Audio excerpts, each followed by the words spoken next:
Hello students, welcome back to our channel general studies with Anoop K Verma. हम लोग Uttar Pradesh public service commission का जो PCS का एग्ज़ाम है 2022 उसके लिए प्रैक्टिस सेट लगा रहे हैं। इस सीरीज़ के अंदर अभी हमने शुरू किया था कल की डेट में, और कल हमने इसका प्रैक्टिस सेट 1 कवर किया है, और आज जो हम देखेंगे इसके अंदर प्रैक्टिस सेट नंबर 2। ठीक है, और आई होप सो आपको वीडियो अच्छा लगा होगा जिन लोगों ने भी देखा है। तो देखते हैं आज का क्वेश्चन क्या है। हमारा पहला क्वेश्चन में पूछा गया है कि which state in India, Bharat का वो कौन सा राज्य है जहां पर सबसे ज़्यादा कंसंट्रेशन देखने को मिलती है किसकी, एशियन एलिफेंट की। जो हाथी हैं उनकी संख्या सबसे ज़्यादा देखने को मिलती है। तो देखिए, अगर जो हम एस्टिमेट करें, देखिए एक सेंसस हुआ था एलिफेंट्स के ऊपर, ये 2017 की रिपोर्ट आई थी। ठीक है, उसके बाद अभी कोई ऐसा सेंसस नहीं हुआ है, कोई गणना नहीं हुई है।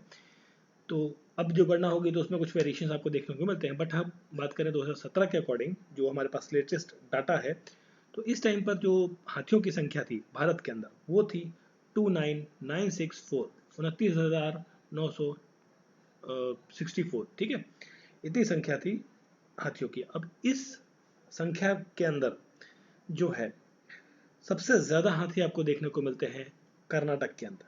ठीक है, 6049। ठीक है, लगभग 6050 हाथी जो हैं, हाथियों की संख्या आपको कर्नाटक के अंदर देखने को मिलती है। इसके बाद सेकंड नंबर पर आता है आपका असम। असम के अंदर है 5719 एलिफेंट्स। देन थर्ड नंबर पे है आपका कर्नाटका। कर्नाटका के अंदर है 3054, 3054। ठीक है, 3054 एलिफेंट्स की संख्या आपको यहाँ देखने को मिलती है। तो करेक्ट आंसर है, सबसे ज़्यादा हाईएस्ट कंसंट्रेशन की बात पूछी गई तो कर्नाटक स्टेट के अंदर। कर्नाटक में सबसे ज़्यादा 6000, असम में 5,500 के ऊपर, और केरला के अंदर 3000 एलिफेंट्स की संख्या देखने को मिलती है। बाकी रेस्ट ऑफ द एलिफेंट्स आपके मिजोरम, वेस्ट बंगाल और बाकी different parts of the country में आपको देखने को मिलते हैं। ठीक है, तो क्वेश्चन का करेक्ट आंसर है option number C. Next question है हमारा, कंसीडर द फॉलोइंग स्टेटमेंट। दो स्टेटमेंट दी गई हैं, इसमें पूछा गया है कि tortoise are well dwelling, turtles are omnivorous. कौन सी स्टेटमेंट सही है, क्या है, आपको बताना है। अगर जो हम बात करें यहाँ पर जो टॉर्टॉइज है, टॉर्टॉइज, ठीक है, दूसरा है आपका टर्टल, टर्टल। तो ये दोनों जो प्रजाति हैं, स्पीसीज हैं, बेसिकली दोनों स्पीसीज जो हैं एक ही फैमिली के हैं। Both are the same family, belongs from the same family, और उस फैमिली का नाम है उसे कहते हैं शेलोनियन, शेलोनियन, या फिर टर्टुडाइन। ठीक है, टर्टुडाइंस और शेलोफियंस, सेलोनियंस, सेलोनियंस और टर्टुडाइंस, ये दो एक ही नाम है सेम फैमिली के, जो टर्टल और टॉर्टॉइस के बारे में बात करते हैं। अब देखिए, मेन कैरेक्टरिस्टिक की हम बात करें, अगर जो किसकी मेन कैरेक्टरिस्टिक की हम बात करें इन दोनों के अंदर, तो इन दोनों के अंदर प्रोटेक्टिव शेल देखने को मिलता है। प्रोटेक्टिव शेल मतलब जो टर्टल होता है, कछुआ होता है आपका, टोटाइस है, ये भी दोनों एक ही चीज़ हैं, एक जैसी है, थोड़ा सा डिफरेंस दोनों के अंदर देखने को मिलता है। तो इनके अंदर प्रोटेक्टिव शेल आपको देखने को मिलता है, जो हार्ड कवरिंग इनकी बॉडी के ऊपर होती है। ठीक है, जो हार्ड कवरिंग है वो आपका कैसे काम करती है, डिफेंस मैकेनिज्म की तरह काम करती है वो इनके ऊपर। ठीक है, और इनके पास लिम्स हैं, हेड्स हैं, जो शेड के अंदर जो ये लोग घुसा लेते हैं। मतलब जो, जैसे आपने कछुआ देखा होगा ना, कि जब उसको डर लगता है या कोई डेंजर फील होता है उसको, तो वो अपने हेड को और अपनी टेल को अपने शेल के अंदर इनसाइड कवर अप कर लेता है। बट ये तो बात हो गई इन दोनों की सेम सिमिलरिटीज के बारे में। अब इन दोनों के बीच में एक मेन मेजर डिफरेंस आता है टॉर्टाइज और टर्टल के बीच में, टर्टल्स। ठीक है, अब वो डिफरेंस क्या है कि जो आपका टॉर्टाइज होते हैं, सॉरी, या दोनों के बीच में जो डिफरेंस है वो है लैंड ड्वेलिंग का। ठीक है, लैंड ड्वेलिंग, जो लैंड ड्वेलिंग के बारे में बात करेगा, देखिए लैंड ड्वेलिंग मतलब जो ज़मीन पर रहेगा, ज़मीन के अंदर घुस जाता है, ड्वेलिंग। ठीक है, तो लैंड ड्वेलिंग वाले जो होते हैं, लैंड ड्वेलिंग, लैंड ड्वेलिंग वाले, ठीक है, ड्वेलिंग वाले जो स्पीसीज होते हैं वो कौन से होते हैं, वो होते हैं आपकी टॉर्टॉइज, टॉर्टॉइज। और जो आपके वाटर ड्वेलिंग है, वाटर ड्वेलिंग जो यहाँ पे दिया हुआ है ना, वाटर ड्वेलिंग, वाटर ड्वेलिंग होते हैं टर्टल्स, टर्टल्स। ठीक है, यहाँ क्या लिखा है, टॉर्टाइज आर वाटर ड्वेलिंग, नहीं, टॉर्टाइज आपके होते हैं land dwelling, land, this is land. तो पहली स्टेटमेंट तो आपकी यहाँ पर क्या हो जाती है, गलत। ठीक है, first statement is wrong. Second, अगर जो हम फिर आगे बात करें टर्टल्स होते हैं आपके वाटर डवेलिंग, ये आपको समझ में आ गया, टर्टल्स होता है यहाँ पे। अब तो पहली स्टेटमेंट तो गलत हो गई। अब टॉर्टोइज जो होते हैं वो होते हैं, ये जो टॉर्टोइज हैं आपके, ये क्या होते हैं, हर्बीवोरस, मतलब जो ये घास फूस होती है ना, ग्रीन वेजिटेबल्स, ग्रीन लीव्स, पत्तियां, ये सब चीज़ें खाते हैं टॉर्टोइज, सॉरी टर्टल, हाँ sorry not tortoise, I am little bit confuse, no clear, tortoise जो हैं वो हर्बीवोरस होते हैं, ठीक है, वेयर एज टर्टल्स जो हैं, टर्टल्स आपके क्या होते हैं, ओमनीवोरस। बिल्कुल ये स्टेटमेंट आपकी सही है, सेकंड स्टेटमेंट सही है। ओमनीवोरस क्या होते हैं कि ओमनीवोरस वो एनिमल या आपके ह्यूमन बॉडी होते हैं या वो स्पीसीज होती हैं जो कि आपकी बोथ प्लांट और एनिमल्स दोनों को कंज्यूम करते हैं। जैसे आपकी ह्यूमन स्पीसीज है, ह्यूमन स्पीसीज इंसान क्या है, प्लांट्स को भी खाते हैं और एनिमल्स को भी खाते हैं, तो हम क्या ओमनीवोरस कैटेगरी के अंदर आते हैं, या फिर आप कह लीजिए आपके कुछ और स्पीसीज भी हैं जो ओमनीवोरस के अंदर आती हैं। तो सेकंड स्टेटमेंट तो आपकी सही हो गई। अब तो सेकंड स्टेटमेंट सही होने से क्या हो गया, option B is correct answer. इस क्वेश्चन का ऑप्शन बी जो है वो करेक्ट आंसर रहेगा। ठीक है, चीजें आपको समझ में आ गई। थोड़ा सा कंफ्यूजन हो जाता है ना टॉर्टोइज और टर्टल में, थोड़ा सेम है बट लिटिल बिट हल्का सा डिफरेंस यहाँ पर देखने को मिलता है। अगर जो हम बात करें यहाँ पर एवरेज लाइफ स्पैन की टॉर्टोइज की, देखिए टॉर्टोइज के, इसको थोड़ा सा रेड कलर में देख लेते हैं, जो एवरेज लाइफ स्पैन है टॉर्टोइज की, वो आपको देखने को मिलती है कितनी, 86 ईयर्स, एवरेजली है, मतलब कोई ज़्यादा भी जी सकता है बट ऑन एवरेज 85 ईयर्स के आसपास की, 85-86 ईयर्स की जो है एज यहाँ पर देखने को मिलती है टॉर्टोइज की। टर्टल की एज जो है वो 20 to 40, 20 से 40 साल जीते हैं टर्टल्स। ठीक है, तो क्वेश्चन का correct answer option number B. Next question है, which of the following is not paired correctly matched. Correctly matched नहीं है, कौन सा पेयर ये पूछा गया है, नॉट है। तो देखिए कल्चर, कल्टीवेशन ऑफ ग्रेप्स, जो ग्रेप्स के कल्टीवेशन है उसे क्या कहा जाता है, ठीक है, तो ग्रेप्स के कल्टीवेशन को कहा जाता है विटिकल्चर। करेक्टली मैच है, ये मैच आपका सही है। कल्टीवेशन ऑफ ऑलिव्स, जो ऑलिव ऑयल होता है, ऑलिव्स होते हैं, उसकी फार्मिंग को क्या कहा जाता है, ऑलिविकल्चर, तो ये ऑप्शन भी आपका करेक्टली मैच्ड है। अर्थवॉर्म फार्मिंग, जो अर्थवॉर्म की फार्मिंग होती है, अर्थवॉर्म की खेती की जाती है, उसे कहते हैं सेरिकल्चर, नहीं, अर्थवॉर्म की फार्मिंग को कहा जाता है वर्मी कल्चर, वर्मी कल्चर, ठीक है, वर्मी कल्चर। और जो ये सीरीकल्चर लिखा हुआ है, तो सीरीकल्चर होता है इसके अंदर जो है मलबरी की फार्मिंग होती है, मलबरी, मलबरी की फार्मिंग की जाती है सीरीकल्चर के अंदर, ठीक है। अर्थफॉर्म के अंदर क्या होती है, अर्थफॉर्म की जो फार्मिंग है वो कहलाती है वर्मी कल्चर। तो क्वेश्चन का करेक्ट आंसर तो क्या भाई, नॉट पूछा था, ऑप्शन नंबर बी, क्योंकि देखिए ये यूपी का क्वेश्चन पेपर है तो इसमें 4 ही ऑप्शन आते हैं, बिहार वाला जो हम सीरीज कर रहे हैं उसके अंदर 5 ऑप्शन आते हैं, इसलिए हमने ई बी रखते हैं वहां पर क्वेश्चन के अंदर, ठीक है। तो क्वेश्चन का करेक्ट आंसर ऑप्शन ये मिल गया। कल्टीवेशन ऑफ फ्लावर, फ्लावर की कल्टीवेशन को क्या कहते हैं, फ्लोरिकल्चर कहते हैं, ठीक है। तो क्वेश्चन का करेक्ट आंसर तो आपको मिल गया भाई ऑप्शन नंबर सी। कुछ और कल्चर्स के बारे में हम जान लेते हैं, जैसे फ्लावर्स का हो गया आपका फ्लोरिकल्चर, ठीक है। एक होता है फ्रूट का production, fruit production, fruit production के लिए जो होता है उसे कहते हैं हॉर्टिकल्चर, हॉर्टिकल्चर, हॉर्टिकल्चर कहा जाता है फ्रूट प्रोडक्शन को। बी कीपिंग को कहा जाता है बी कीपिंग, बी कीपिंग को कहा जाता है एपीकल्चर, एपीकल्चर, ठीक है। और जो प्लांट ग्रो होते हैं कहाँ पर, आपके एयर में, ठीक है, एयर में, जिनके लिए सॉइल की जरूरत नहीं होती, उस टाइप के जो प्लांट्स हैं उनके लिए यूज किया जाता है एरोफोनिक, एरोफोनिक, ठीक है, aeroponic use for the plant grow in air, plants grow in air, हवा में जो प्लांट ग्रो होते हैं, ठीक है। तो क्वेश्चन का करेक्ट आंसर आपको मिल गया, बाकी ये सब कुछ इंपॉर्टेंट चीजें हैं, ध्यान रखेंगे। चलिए फिर आगे बढ़ते हैं। क्वेश्चन में पूछा गया है कि ह्यूमन राइट्स डे, ठीक है, ह्यूमन राइट्स डे 2021 का जो थीम था वो क्या था। ह्यूमन राइट्स डे जो है हर साल मनाया जाता है, कौन सी डेट को, ये आपका 10 दिसंबर, 10 दिसंबर को हर साल मनाया जाता है ह्यूमन राइट्स डे। और इस साल जो आपका, इस साल इन द सेंस की 2021 की बात कर रहे हैं, तो इस साल का जो थीम था ह्यूमन राइट्स डे का, वो था equality, reducing inequality and advance human right, ठीक है, option C is correct answer, ठीक है। इक्वालिटी, एक्चुअली देखो इसके आगे एक और वर्ड होना चाहिए था जो यहाँ पर नहीं लिखा हुआ है, वो होगा आपका इक्वालिटी, कैपिटल में इक्वालिटी, ठीक है, इक्वालिटी। अब इक्वालिटी कैसे आएगी भाई, जब आप इनइक्वालिटीज को कम कर दोगे, एडवांस कर दोगे ह्यूमन राइट्स को, तो आपकी इक्वालिटी आप अचीव कर सकते हैं, ठीक है। तो क्वेश्चन का करेक्ट आंसर ऑप्शन नंबर सी।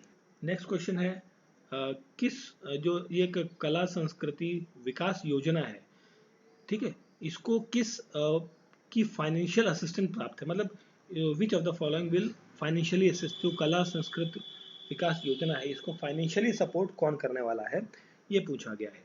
ठीक है, अब देखिए इसको जो फाइनेंशियली सपोर्ट करेंगे वो कौन करेंगे, बुद्धिस्ट करेंगे। ठीक है, जो बुद्ध धर्म को फॉलो करने वाले लोग हैं वो इसको फाइनेंशियली सपोर्ट करेंगे। फाइनेंशियली सपोर्ट मतलब अपना कुछ डोनेशन देंगे इसको रन अप करने के लिए इस स्कीम को।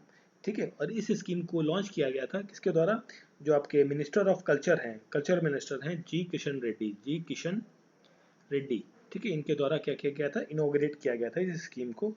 ठीक है, अब इसके अंदर जो है वो बुद्धिस्ट या तिब्बतियन कल्चर को बढ़ावा दिया जाएगा। ठीक है, उसको प्रमोट किया जाएगा और इसके अंदर जो है एक क्वांटम फंडिंग प्रोवाइड की जाएगी बुद्धिस्ट और तिब्बतियन ऑर्गेनाइजेशंस के द्वारा, लगभग 30 लाख। ठीक है, बुद्धिस्ट और तिब्बतियन जो ऑर्गेनाइजेशंस हैं वो इसके अंदर जो इस स्कीम के अंदर पैसा देंगी, लगभग 30 lakh 30 lakh rupees per year यहाँ पर प्रोवाइड करेंगे।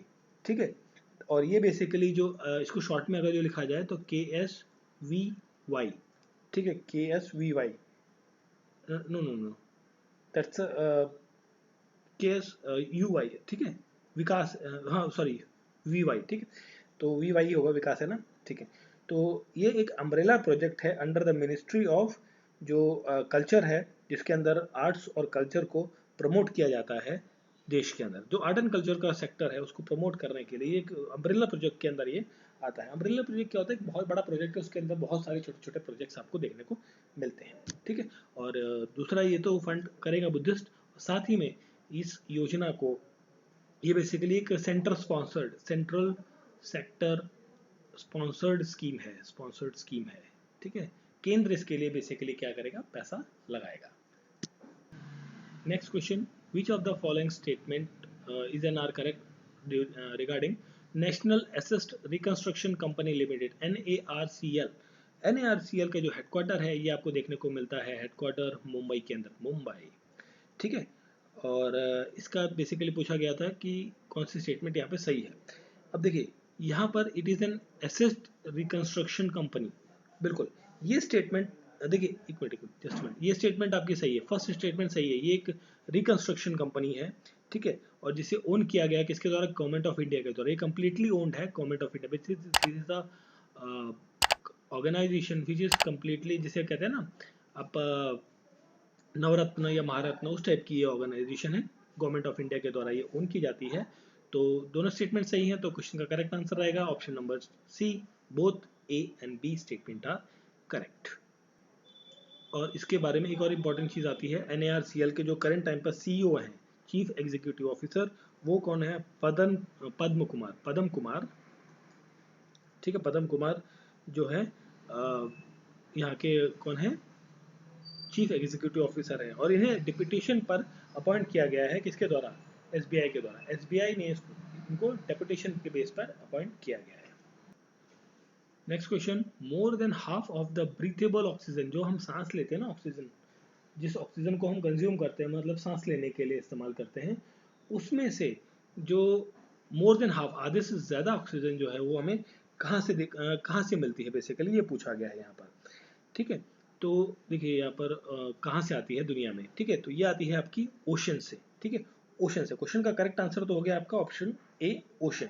अब देखिए अगर जो हम बात करें कि जो ब्रीथेबल ऑक्सीजन है, जिसको हम कंज्यूम करते हैं, ब्रीथ करते हैं, वो मोस्टली, मतलब अगर जो इसका 2/3 ऑफ ऑक्सीजन जो है दुनिया की, वो आती है आपकी ओशन से। और मोर स्पेसिफिकली अगर जो हम बात करें तो जो मेराइन प्लांट्स हैं, ठीक है, छोटे marine plants, tiny marine plants, और उन टाइनी मेराइन प्लांट्स को कहा जाता है प्लांक्टॉन्स। ठीक है, फाइटोप्लैंक्टॉन्स। ये फाइटोप्लैंक्टॉन्स जो हैं ओशियनिक सरफेस पर क्या करते रहते हैं, तैरते रहते हैं। मतलब जो छोटे छोटे प्लांट्स आपने देखे होंगे तालाबों में, उसी टाइप की समुद्रों के अंदर भी, ओशंस के अंदर भी इस तरीके से छोटे छोटे टाइनी प्लांट्स आपको देखने को मिलते हैं। उनकी हेल्प से, उनकी वजह से बेसिकली जो है 2/3 ऑफ ऑक्सीजन आपको दुनिया के अंदर देखने को मिलती है। ठीक है, अब फाइटोप्लैंक्टॉन्स जो हैं ये क्या करते हैं, फोटोसिंथेसाइज करते हैं और कन्वर्ट करते हैं कार्बन डाइऑक्साइड को किसके अंदर, ऑक्सीजन के अंदर। ठीक है, ऑक्सीजन प्लस एनर्जी के अंदर, एनर्जी। भाई देखिए, जैसे हम क्या करते हैं ना, हम कोई काम करते हैं तो एनर्जी हमारी रिलीज हुई बॉडी से, और एनर्जी के साथ में हम क्या रिलीज कर देते हैं, कार्बन डाइऑक्साइड। तो वही है कि जब ये अपना फोटोसिंथेसिस करते हैं तो ऑक्सीजन के साथ में एनर्जी भी साथ में ये रिलीज करते हैं। ठीक है, अब यहाँ पर एक और इम्पॉर्टेंट चीज़ आती है कि साइंटिस्ट ने ये एस्टिमेट किया है कि 6 डिग्री टेम्परेचर अगर जो 6 डिग्री सेल्सियस टेम्परेचर अगर जो ओशन का बढ़ेगा, तो उसकी बढ़ने की वजह से जो फाइटोप्लैंक्टॉन्स हैं उनका जो फंक्शनिंग है, सिंथेसिस वाला, फोटोसिंथेसिस का जो प्रोसेस है फाइटोप्लैंक्टॉन्स का, वो क्या करेगा, डिस्टर्ब करेगा।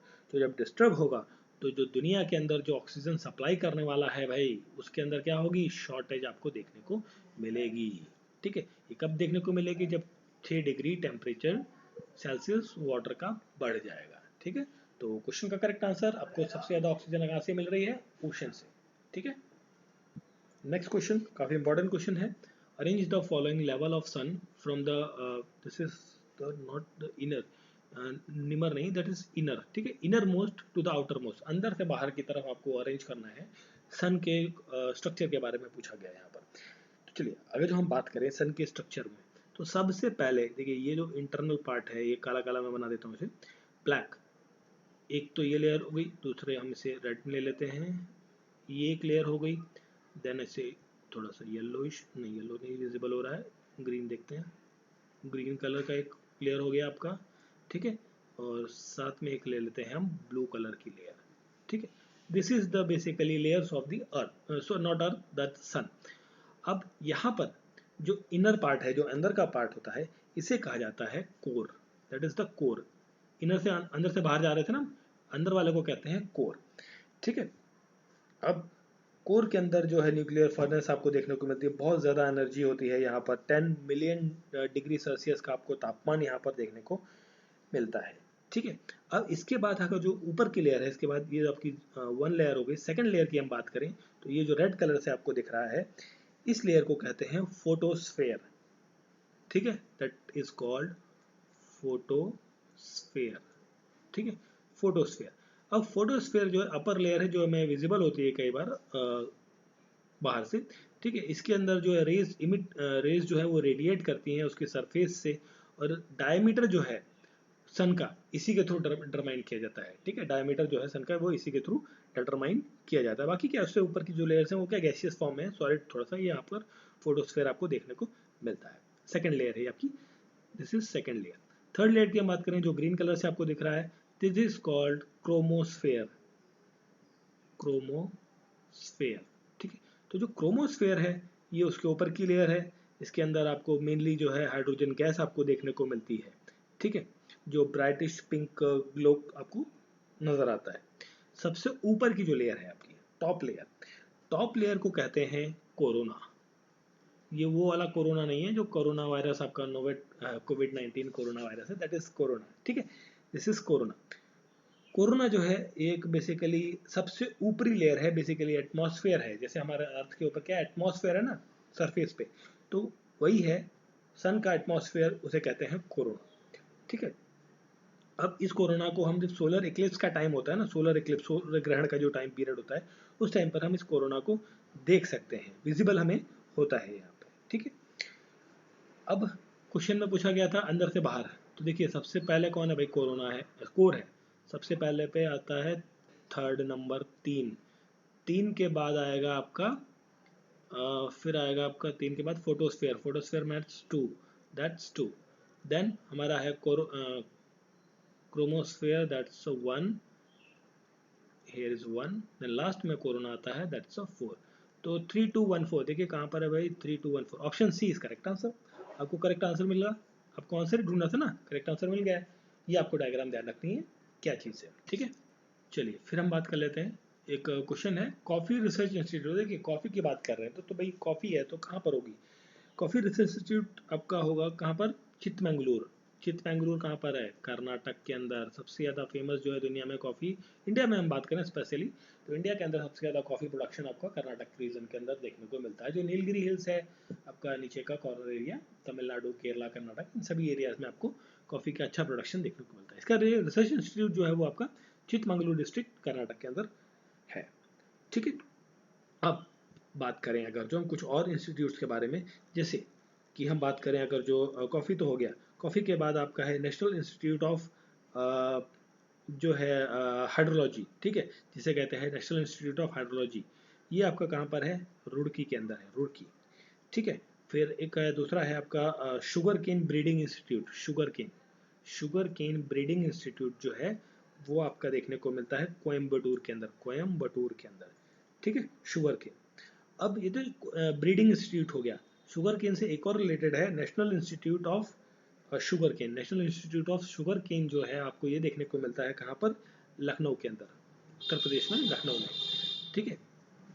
अब साथ में हम बात करें यहाँ पर national plant production training institute, national plant production training institute जो है NPTTI, इसका जो हेडक्वार्टर है बेसिकली ये कहाँ पर आपको देखने को मिलता है, हैदराबाद के अंदर, हैदराबाद, ठीक है। National dairy research institute, national dairy research NDRI, इसका जो हेडक्वार्टर है ये आपका है करनाल के अंदर। करनाल कहाँ है आपका, हरियाणा के अंदर, हरियाणा में, ठीक है। तो इस तरीके से ये कुछ इंस्टीट्यूट्स हैं जो आपको देखने को मिलते हैं अलग अलग एरिया में। बहुत सारी लंबी फहरिस्त है, हमने कुछ की बात कर ली है यहाँ पे, ठीक है। तो क्वेश्चन का correct answer option A, coffee research institute, Chikmagalur, Karnataka. Next question है, इस क्वेश्चन में पूछा गया है कि what is the name of the government program, government program का नाम क्या है जो रन किया जाएगा स्टेट गवर्नमेंट। देखिए अभी ये करंट अफेयर का क्वेश्चन है, तो करंट अफेयर हम बात कर रहे हैं यूपी के, तो यूपी के करंट अफेयर के अकॉर्डिंग कि किस स्टेट गवर्नमेंट के द्वारा जो रन किया जाएगा for the safety, respect and self reliance for the women and girls right के लिए, तो उस प्रोग्राम का नाम है मिशन शक्ति, ठीक है, मिशन शक्ति। इसको लॉन्च किया गया था किसके द्वारा, यूपी के जो CM हैं योगी आदित्यनाथ के द्वारा, ठीक है, योगी आदित्यनाथ के द्वारा इसे लॉन्च किया गया था, mission Shakti. Option number 2 is the correct answer. Next question पूछा गया है with reference to Kyoto protocol, Kyoto protocol से संबंधित कौन सी स्टेटमेंट गलत है, ये पूछा गया। अब देखिए क्योटो प्रोटोकॉल की हम बात करें तो क्योटो प्रोटोकॉल आपका जो हुआ था ये कहाँ हुआ था, जापान के अंदर, that is in Japan. Japan में हुआ था 11 दिसंबर 1997 के अंदर, ठीक है। Code of protocol basically adopt किया गया था 11 दिसंबर 1997 के अंदर। और ये देखिए ये अडॉप्ट तो कर लिया गया, बट इनैक्ट कब हुआ, इनैक्ट के लिए भी आपको, इनैक्ट क्या कह लीजिए कि इनफोर्स हुआ, मतलब जब से ये लागू हुआ, वो डेट भी आपके लिए इंपॉर्टेंट रहती है।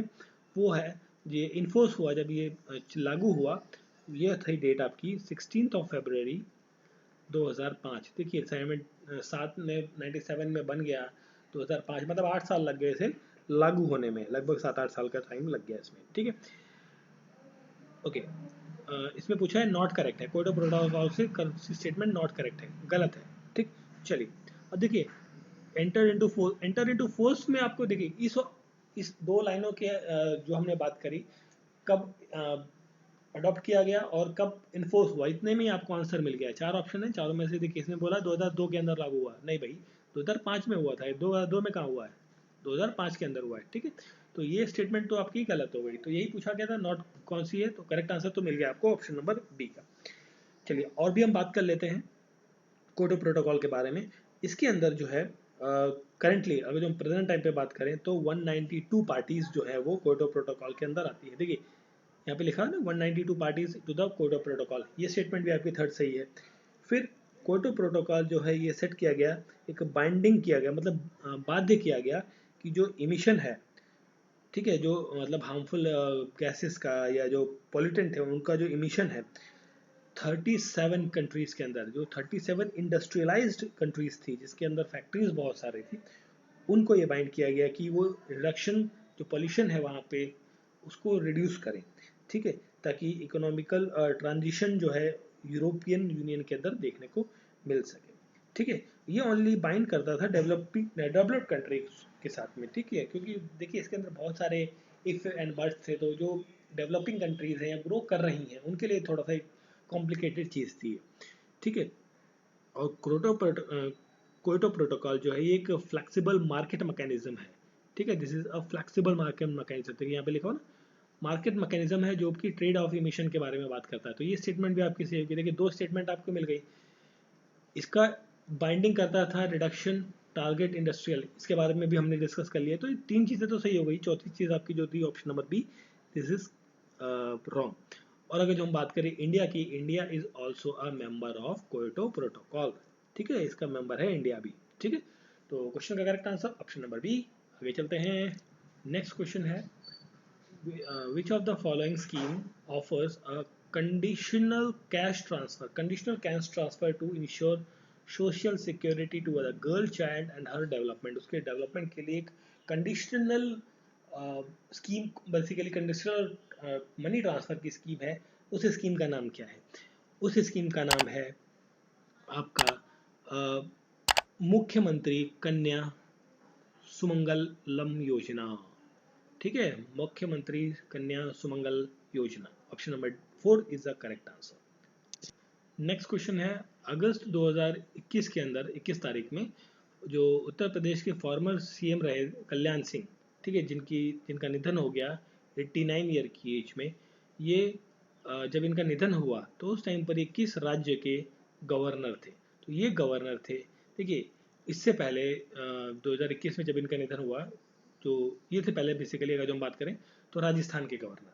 तो राजस्थान के गवर्नर से पहले ये थे आपके कल्याण सिंह, उत्तर प्रदेश के गवर्नर। उत्तर प्रदेश के गवर्नर भी रह चुके हैं। ठीक है, नेक्स्ट क्वेश्चन है, डीआरडीओ के द्वारा जो है नेक्स्ट जनरेशन ब्रह्मोस मिसाइल, जो ब्रह्मोस मिसाइल बनाई जा रही है under the Uttar Pradesh defence industrial corridor, जो नियर फ्यूचर में आपका चालू होगा, उसके तहत जो ये ब्रह्मोस मिसाइल बनाई जा रही है, तो उसका कहाँ पर बनाई जाएगी? मतलब बेसिकली पूछा गया कि जो ब्रह्मोस मिसाइल है उत्तर प्रदेश के अंदर डीआरडीओ की हेल्प से जो है वो कहाँ पर बनाई जाएगी? ये बनाई जाएगी आपकी उत्तर प्रदेश की कैपिटल लखनऊ में। और लखनऊ किस नदी के किनारे है? गोमती रिवर के किनारे। ठीक है, नेक्स्ट क्वेश्चन है आपका, प्रेसिडेंट रामनाथ कोविंद ने एक फाउंडेशन स्टोन रखा था महायोगी गुरु गोरखनाथ आयुष यूनिवर्सिटी। देखिए अब नाम ही बता रहा है, गोरखनाथ आयुष यूनिवर्सिटी का जो शिलान्यास है, ठीक है, वो भाई कहाँ रखा जाएगा? नाम ही बता रहा है आपको कहाँ पर होगा, उत्तर प्रदेश में, गोरखपुर के अंदर। क्वेश्चन में ही आंसर है भाई, कहीं और जाने की जरूरत ही नहीं, दिमाग ही नहीं लगाना है यहाँ पे। तो क्वेश्चन का correct answer option number 4, Gorakhpur. Next question है, with reference to the common Indian water monitor, common Indian water monitor consider the following statement. Okay, दो स्टेटमेंट दी गई हैं, बताना है कौन सी सही है क्या है। ठीक है, common Indian monitor, it consider the largest lizard in the world. भाई दुनिया की सबसे बड़ी लिजर्ड के बारे में ये बोल रहा है।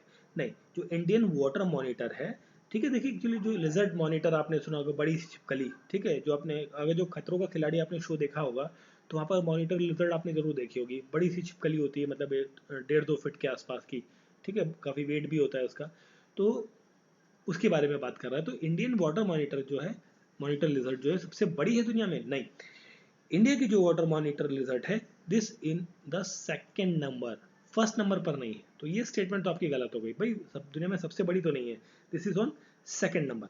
अब सबसे बड़ी वाली कौन सी है, उसका नाम भी आपको पता होना चाहिए। उसका नाम है Komodo, Komodo, Komodo dragon, Komodo dragon Varanus komodoensis, komodoensis, ठीक है, बड़ा टेढ़ा सा नाम है, कोमोडो ड्रैगन वायरनस कोमोडानेसिस। ठीक है, तो ये नाम है जो कि दुनिया की सबसे बड़ी मॉनिटर लिजर्ड है, या लिजर्ड है, छिपकली है। ठीक है, तो फर्स्ट स्टेटमेंट तो गलत हो गई। तो भाई फर्स्ट स्टेटमेंट गलत हो गई तो ये तो गलत हो गया और ये गलत हो गया भाई, इन दोनों में से अब बचता है।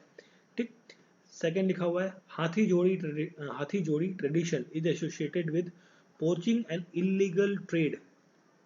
इसको थोड़ा साफ कर देते हैं, this is wrong, poaching and illegal trade off monitor lizard in India.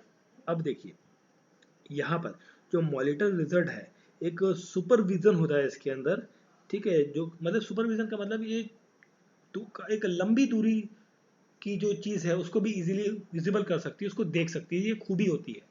ठीक है, मॉनिटर लिजर्ड की मतलब वो एक लॉन्ग डिस्टेंस विजिबिलिटी, इसके अंदर एक कैपेबिलिटी होती है कि लंबी दूरी की चीज़ भी वो आसानी से देख सकती है।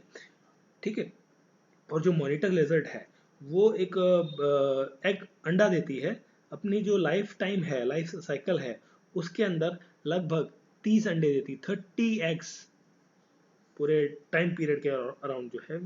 ठीक है, अब जो है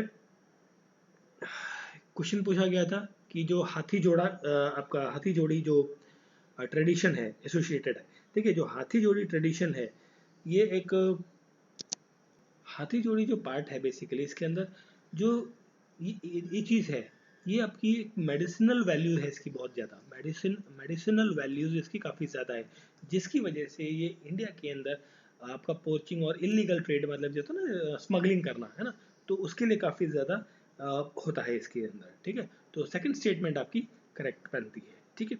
तो सेकंड स्टेटमेंट सही है, तो आपका करेक्ट आंसर क्या हो जाएगा, option number B, second only is the correct answer, ठीक है।